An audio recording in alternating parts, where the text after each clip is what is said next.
अरे true crime fans channel में फिर से स्वागत है। आज हम अतुल सुभाष के दुखद और उलझे हुए मामले को देख रहे हैं। तैयार हो जाइए क्योंकि इस कहानी में बहुत सारे उतार चढ़ाव हैं।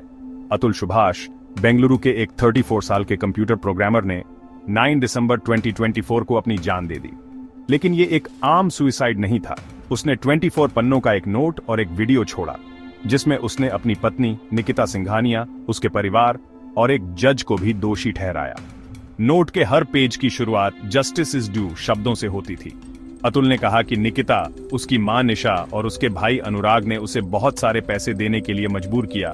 केस वापस लेने के लिए Rs 3 करोड़ और अपने बेटे से मिलने के लिए Rs 30 लाख। इन दावों ने बहुत से लोगों को गुस्सा दिलाया और कई लोगों ने #JusticeForAtul का यूज करके ऑनलाइन प्रोटेस्ट किया।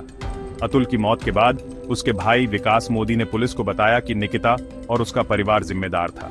पुलिस ने फौरन कार्रवाई की, निकिता को गुरुग्राम में और उसकी मां और भाई को इलाहाबाद में गिरफ्तार कर लिया। सिंघानिया परिवार ने छिपने की कोशिश की और वीडियोज में निशा और अनुराग अपने घर से भागते हुए दिखाई दिए। चलो थोड़ा पीछे चलते हैं। अतुल और निकिता 2019 में ऑनलाइन मिले और जल्द ही शादी कर ली। 2020 में उनका एक बेटा हुआ, लेकिन 2022 तक उनके बीच प्रॉब्लम्स होने लगी। निकिता ने कहा कि अतुल ने उसे चोट पहुंचाई और उसके परिवार से पैसे मांगे, लेकिन अतुल ने कहा कि निकिता का परिवार उससे पैसे लेने की कोशिश कर रहा था। अतुल की मृत्यु के बाद विकास मोदी ने कहा कि अतुल ने गवर्नमेंट के इंपॉर्टेंट लोगों को ईमेल्स लिखे थे जिसमें पुरुषों को झूठे आरोपों से बचाने के लिए बेहतर कानूनों की मांग की गई थी।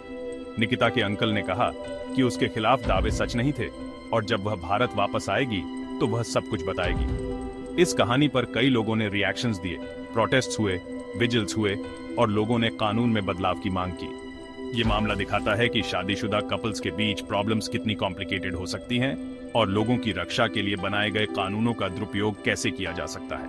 इसने लोगों को कोर्ट सिस्टम के अंदर की प्रॉब्लम्स के बारे में भी चिंतित कर दिया। साथ ही एक पिक्चर जिसे लोग निकिता की समझ रहे थे वह किसी और की निकली। इस तरह की गलतियां इस कॉम्प्लिकेटेड केस को समझना और भी मुश्किल बना देती हैं। तो आप क्या सोचते हैं? क्या आप अतुल के दावों पर विश्वास करते हैं या कुछ और चल रहा है?